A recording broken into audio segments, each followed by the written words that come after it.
Friends, आज हम बात करेंगे उस्ताद फ़याज़ खां जी के बारे में। फ़याज़ खां का जन्म 1886 में आगरा के निकट सिकंदरा में उनके मामा के घर हुआ था। उनके जन्म के 3-4 महीने पहले ही उनके पिता सफ़दर हुसैन की मृत्यु हो गई थी। उनको अपने सीधी सी बात है कि उनको अपने माता पिता का प्यार नहीं मिला, उनकी छत्रछाया के अंडर वो नहीं रहे। तो नाना गुलाम अब्बास खां, उन्होंने उनका पालन पोषण किया। 5 साल की उम्र से लेकर 25 साल तक उनको बहुत कुछ सिखाया था उन्होंने। फ़याज़ खां किशोर अवस्था में अच्छा गाने लगे थे। कई स्थानों पर उनका कार्यक्रम रखा गया था और उनके सफल रहे, उनमें वो काफ़ी सफल रहे। उनके गायन से प्रभावित होकर मैसूर नरेश ने उन्हें सन 1906 में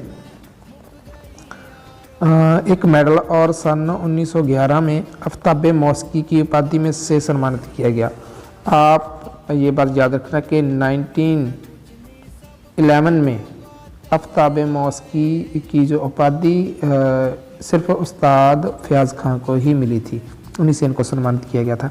कुछ समय तक ये बड़ौदा में महाराज सयाजीराव के दरबारी गायक भी रहे। महाराजा ने इनको जनरल की उपाधि प्रदान की थी, ज्ञान रत्न की उपाधि प्रदान की थी।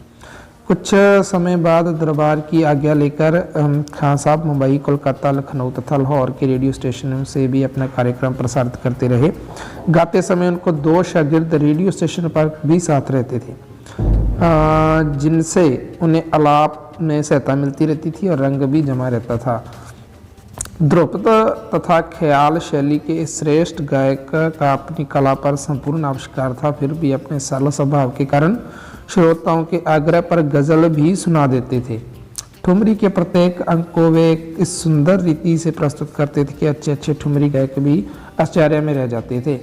फ़याज़ खां का वास्तव भी बड़ा प्रभावशाली था। लगभग 6 फीट का कद, बड़ी बड़ी मूछें, पुष्ट शरीर, साफा और शेरवानी से वे दूर से ही पहचाने जा सकते थे।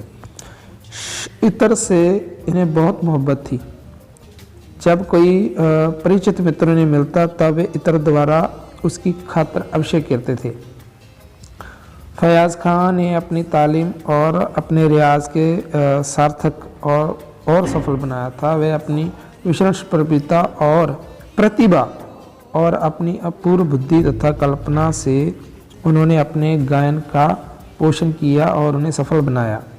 उनके सुरीले कंठ ने भी उनकी गायन कला का साथ दिया और उन्हें 4 चांद लगाए। फ़याज़ खां आगरा घराने के प्रसिद्ध गायक थे। आगरा घराने का इनका जो है क्वेश्चन भी आ जाता है कि किस घराने से संबंधित थे। यह घराना मूल ध्रुपद व धमार गायकों का था। इस घराने के गायकों के स्वरों का लगाव गहरा और बुलंद होता है।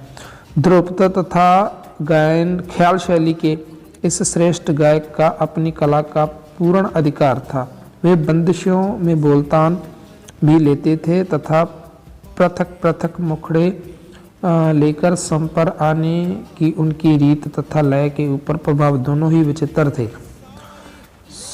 इनके जैसे तोड़ी है, पूरी है, जयजयवंती, खट, संधूरा, ललित, दरबारी आदि इनके प्रिय राग थे। फ़याज़ खां होरी धमार और ख्याल टप्पा इत्यादि के विशेषण होते हुए भी ठुमरी, गज़ल और दादरा जैसी लोकप्रिय शैलियों को भी बेजोड़ तरीके से गाते थे। फ़याज़ खां ने अपने जीवन काल में बहुत सी बंदिशें सीखी। संगीत के साथ साथ कविता का भी उनको शौक था। लगभग 250 गीतों की बंदिशें उन्होंने प्रेमप्रिया उपनाम से की है। उनमें से जयजयवंती राग, मोरे मंदिर अबलो नाहे आए, राम जोग में, आज मोरे घर आए जैसे गीतों की रिकॉर्डिंग भी की हुई है।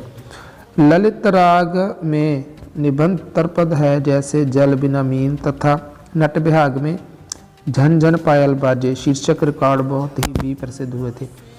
उन्होंने अपनी संगीत शिक्षा जिस कड़ी मेहनत से प्राप्त की, लगभग उतने ही परिश्रम से वे अपने शिष्यों को भी तैयार करते थे। उन्हीं से शिष्यों ने आगे चलकर फ़याज़ खां के गाने को जीवित रखा। उनकी शिष्य परंपरा बहुत विस्तृत है, जिनमें से कुछ नाम इस प्रकार हैं।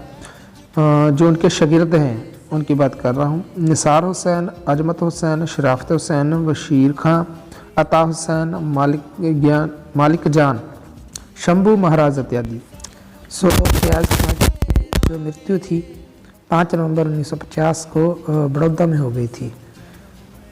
सो आज फयाज खां जी के बारे में हमने पढ़ा। सो अगर कुछ ऐसी चीज़ें हैं जो समझ में ना आई हो तो आप मुझसे पूछ सकते हैं। Thank you.